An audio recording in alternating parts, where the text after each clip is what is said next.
వేదగిరి లక్ష్మీనరసింహస్వామి పెన్నా నదికి ఇటువైపు ఉంటే, పెన్నా నదికి అటువైపున జొన్నవాడ కామాక్షి తాయి మల్లికార్జున స్వామి యొక్క ఆలయాలు ఉన్నాయి. ఈ ప్రాంతం అత్యంత ఆధ్యాత్మికతను, పవిత్రతతో కూడుకున్నటువంటి ప్రాంతాలు. ఈ ప్రాంత ప్రజలు వారు సుఖ సంతోషాలతో ఉన్నారు అంటే అటువైపు అమ్మవారు, ఇటువైపు స్వామివారు ఇద్దరు కలిసి వాళ్ళని దీవిస్తూ ముందుకు నడిపిస్తూ ఉన్నారు. ఈ సందర్భంలో దేవాదాయ శాఖ మంత్రి అయిన తర్వాత మొదటిసారి ఈ ఆలయంలోకి స్వామివారి కరుణా కటాక్షాలు పొందడానికి, ఆదిలక్ష్మి అమ్మవారి యొక్క ఆశీస్సులు తీసుకోవడానికి ప్రజలందరితో కలిసి రావడం జరిగింది. గడిచిన 6 మాసాలుగా శ్రీధర్ రెడ్డి గారు, వారి తరఫున గిరిధర్ రెడ్డి గారు వేదగిరి లక్ష్మీనరసింహస్వామి యొక్క ఆలయాన్ని, దీనికి అవసరమైనటువంటి పునర్నిర్మాణ కార్యక్రమాలు చేయాలి, నిధులు కావాలి, మీరు దేవాదాయ శాఖ నుంచి మంజూరు చేయండి అని చెప్పి విజయవాడలో, అమరావతిలో అధికారికంగా ఆఫీసులో కానీ, లేకుంటే నెల్లూరుకు వచ్చినప్పుడు కానీ వారు కలవడం, అడగడం అనేటువంటిది జరిగింది. అంచనాలు తయారు చేసుకున్నాం. దాదాపు 7 కార్యక్రమాలు చేయాలి.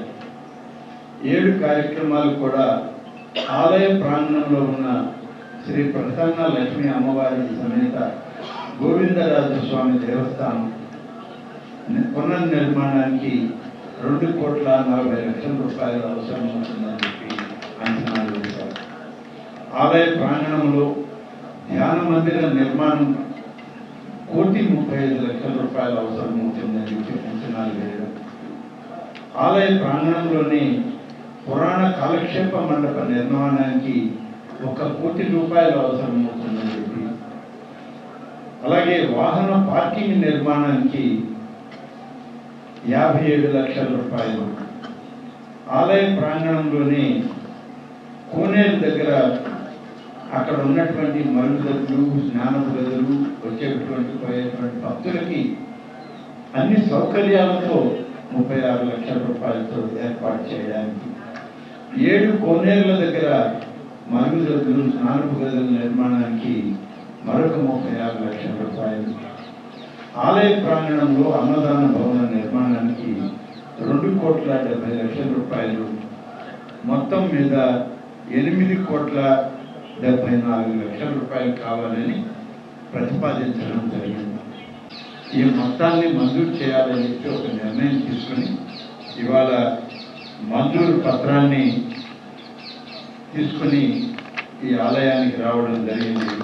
8,74,00,000 రూపాయలతో ఈ యొక్క ఆలయానికి మంజూరు ఇచ్చాం. ఈ నిధులు మొత్తం దేవాదాయ శాఖ నుంచి విడుదల చేస్తాం. వీటన్నింటినీ కూడా ఈరోజు ఈ జీవో ద్వారా ప్రభుత్వం నిధులు ఇస్తుంది.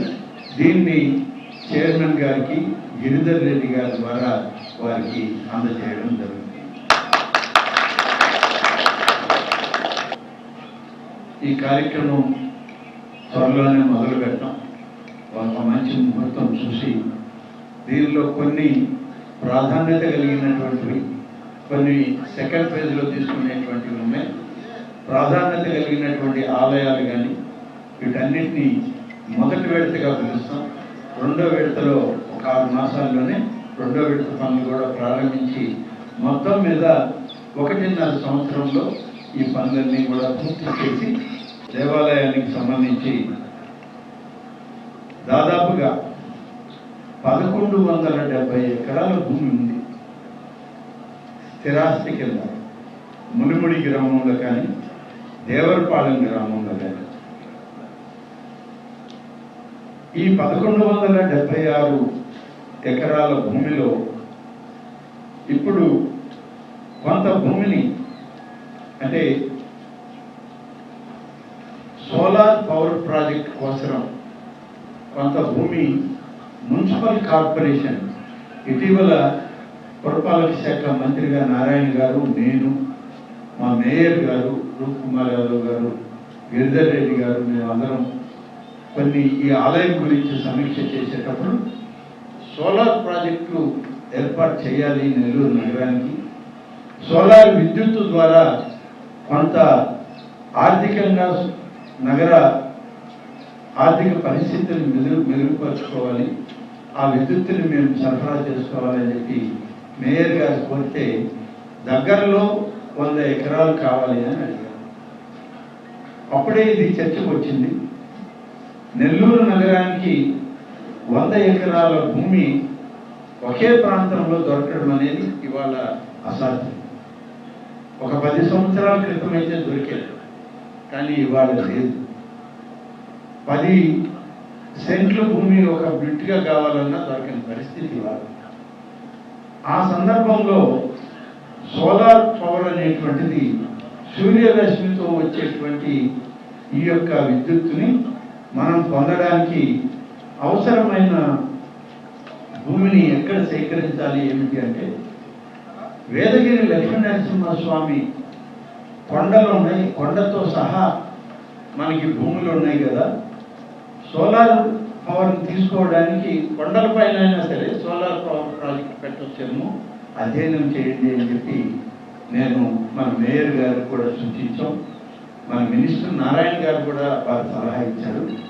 తర్వాత కమిషనర్ గారు, వాళ్ళ కార్పొరేషన్ ఎస్సీ గారు అందరూ దీనికి సంబంధించినటువంటి టెక్నికల్ ఎక్స్పర్ట్స్ తోటి, సాంకేతిక నిపుణులతో మాట్లాడితే దానికి ఈ భూమి సరిపోతుందని చెప్పి వాళ్ళు చెప్పడం జరిగింది.